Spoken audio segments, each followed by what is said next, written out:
வணக்கம். 2025ஆம் ஆண்டுக்கான ஐபிஎல் ஏலம் சமீபத்தில் சவுதி அரேபியாவில் நடந்து முடிஞ்சிருச்சு. நம்ம இந்த வீடியோவில் சிஎஸ்கே அணியோட ஸ்குவாட் என்ன, சிஎஸ்கே அணி நிர்வாகம் எந்தெந்த பிளேயர்ஸ் எடுத்திருக்காங்க அப்படிங்கிற டீட்டெயில்ஸ் தான் பார்க்க போகிறோம். அதுக்கு முன்னாடி நம்ம சேனலை சப்ஸ்கிரைப் பண்ணாங்க, சப்ஸ்கிரைப் பண்ணிடுங்க. ஃப்ளெமிங் தலைமையிலான சிஎஸ்கே அணி பார்த்திங்கன்னா ஏலத்தில் 54.95 கோடி ரூபாய் செலவிட்டு 20 வீரர்களை தேர்வு செஞ்சுருக்காங்க. இதில் இந்திய வீரர்கள் 14 பேர், வெளிநாட்டு வீரர்கள் 6 பேர். சிஎஸ்கே அணி ஏலத்துக்கு முன்னாடி 5 பேரை ரீடென்ஷன் பண்ணியிருந்தாங்க. அது யாருன்னா கேப்டன் கெய்க்வாட், தல தோனி, சிவம் துபே, ஜடேஜா மற்றும் பதிரனா. இப்போ நம்ம சிஎஸ்கே அணியோட ஸ்குவாடை பற்றி பார்க்கலாம். ஃபஸ்ட்டு பேட்ஸ்மேன்ஸ் கேட்டகரியில் பார்க்கலாம். அதில் first one Gaikwad, captain retention.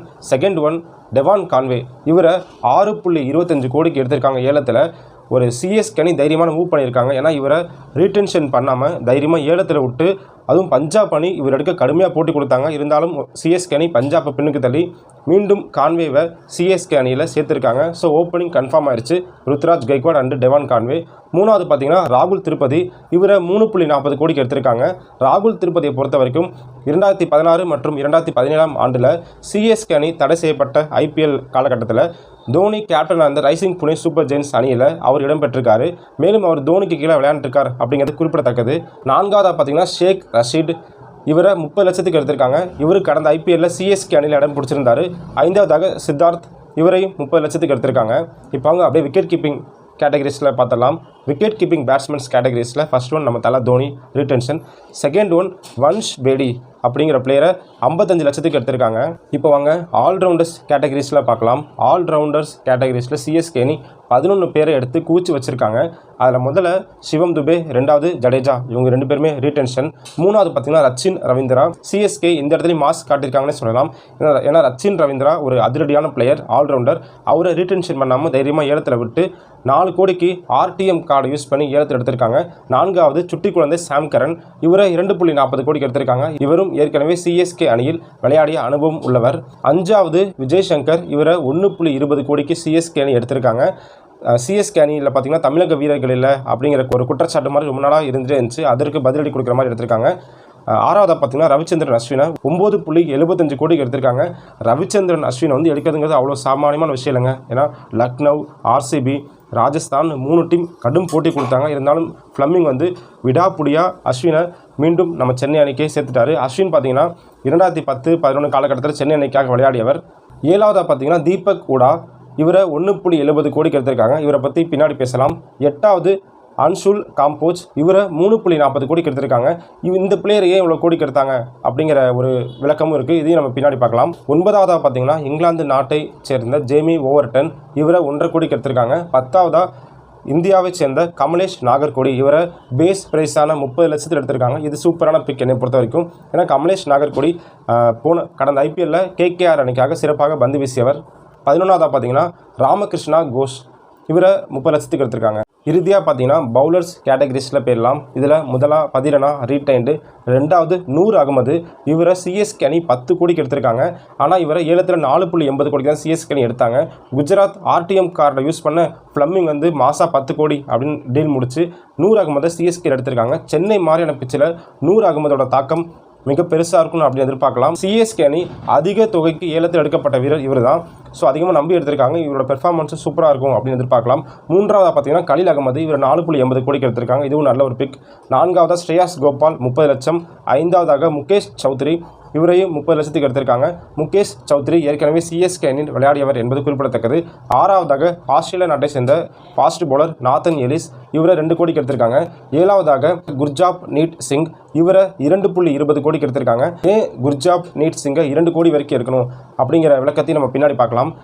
இப்போ அவங்க ப்ராபபிள் 11 பார்த்தலாம். என்னோட ப்ராபபிள் 11 படி சிஎஸ்கே அணி முதல் பேட்டிங் பிடிச்சா எப்படி அந்த அடிப்படையில் இருக்குது. ஃபஸ்ட்டு பார்த்தீங்கன்னா ஓப்பனிங்காக ருத்ராஜ் கெய்க்வாட் மற்றும் டெவான் கான்வே, மூன்றாவதாக ரச்சின் ரவீந்திரா, நான்காவது ராகுல் திருப்பதி, ஐந்தாவதாக சிவம் துபே, ஆறாவது தல தோனி, ஏழாவது ஜடேஜா, எட்டாவது அஸ்வின், 9வது நூர் அகமது, 10 கலீல் அகமது, 11 பதிரனா. இதில் பார்த்தீங்கன்னா 2வது இன்னிங்ஸில் இம்பேக்ட் பிளேயராக சிவம் துபேக்கு பதிலாக முகேஷ் சௌத்ரி இடம்பெற அதிக வாய்ப்புகள் இருக்குது. சிவம் துபே ஒரு வேளை சிறப்பாக விளையாடாமல் சொதப்பனா அவருக்கு பேக்கப்பாக விஜய் சங்கரை வச்சுருக்காங்க. ரெண்டாவதாக ராகுல் திருப்பதி, அவரும் சரியாக பெர்ஃபார்ம் பண்ணலைன்னா அவருக்கு பதிலாக தீபக் கூடாவும், மூன்றாவதாக ரச்சின் ரவீந்திரா, அவர் ஒருவேளை சொதப்பினா அவருக்கு பதிலாக சாம் கர்னும் வச்சுருப்பாங்களோ அப்படின்னு எனக்கு தோணுது. சிஎஸ்கே அணியை பாராட்டியே ஆகணும். ஏன்னா நம்ம ஒரு ஏலம் அப்படிங்கிற போகிறப்ப நம்ம பல மைண்ட் செட்டோட போவோம். ஏலத்தில் முதன்மையான விஷயமே நல்ல வீரர்களை எடுக்கிறது. இரண்டாவதாக அந்த ஸ்குவாடை குறிப்பிட்ட பணத்துக்குள்ளே அந்த ஸ்குவாடை நிரப்புறது, அது ரொம்ப ரொம்ப முக்கியம். இந்த ஏலத்தில் அந்த மாதிரி 2 அல்லது 3 அணிகள் தான் ஸ்குவாடை ஃபுல்லாக நிரப்பியிருக்காங்க. அதில் சிஎஸ்கே அணி முதல் வரிசையில் நிற்கிறாங்க. 25 பிளேயருக்கு 25 பிளேயர் கரெக்டாக எடுத்திருக்காங்க. ஆனால் ஒரே ஒரு குறை, இன்னும் ஒரு வெளிநாட்டு பிளேயருக்கான ஸ்லாட் அவங்கள்ட்ட இருக்குது. ஆனால் அந்த ஸ்லாட்டுக்கு பதிலாக அவங்க இந்தியன் பிளேயரை பிக் பண்ணியிருக்காங்க. அந்த வெளிநாட்டு ஸ்லாட் ஏரியாவில் டெவான் கான்வேக்கு பேக்கப் வர மாதிரி ஒரு ஜானி பேர்ஸ்டோ, டேவிட் வார்னர், இல்லை ஸ்டீவன் ஸ்மித், கேன் வில்லியம்சன், இந்த மாதிரி எவ்வளோ பேர் இருக்காங்க. அந்த மாதிரி சாய்ஸுக்கு போயிருக்கலாம். சரி, பரவாயில்ல. இப்போ வாங்க தீபக் ஹூடாவை பற்றி பார்த்தலாம். தீபக் ஹூடா திறமையான வீரர் தான். இருந்தாலும் சிஎஸ்கே அணி ஒரு மிடில் ஆர்டர் எப்பயுமே ரொம்ப ஸ்ட்ராங்காக இருக்கும். 2008 காலகட்டத்திலேருந்து பத்ரிநாத், அப்புறம் இப்போ சமீபத்தில் ராய்டு, இந்த மாதிரி மிடில் ஆர்டர் ஸ்ட்ராங்காக இருக்கும். அதுவும் இந்தியன் பிளேயரை பேஸ் பண்ணி. ஸோ தீபக் ஹூடாக்கு பதிலாக இவங்க நிதிஷ் ராணாவை ட்ரை பண்ணாங்க.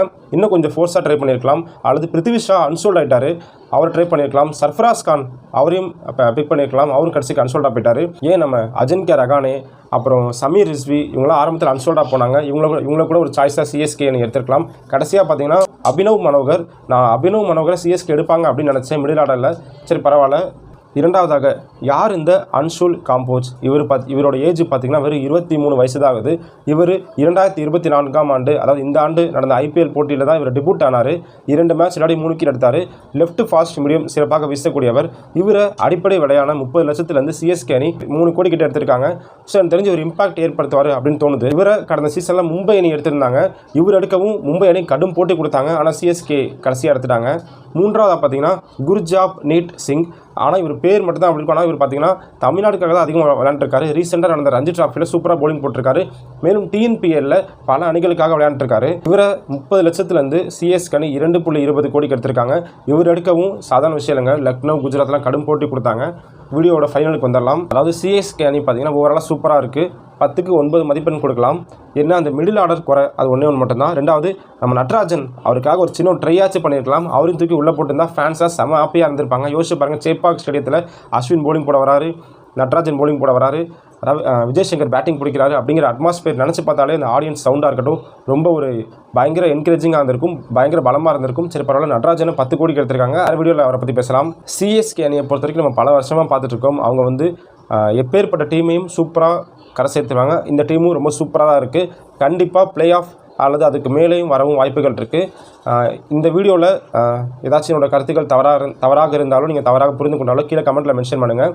இதே மாதிரி மற்ற 9 அணிகளுக்கான வீடியோவும் வரும். நீங்கள் கொடுக்குற சப்போர்ட்டை வச்சு இந்த வீடியோ கடைசி வரைக்கும் பார்த்துக்கோம். நன்றி. தேங்க்யூ.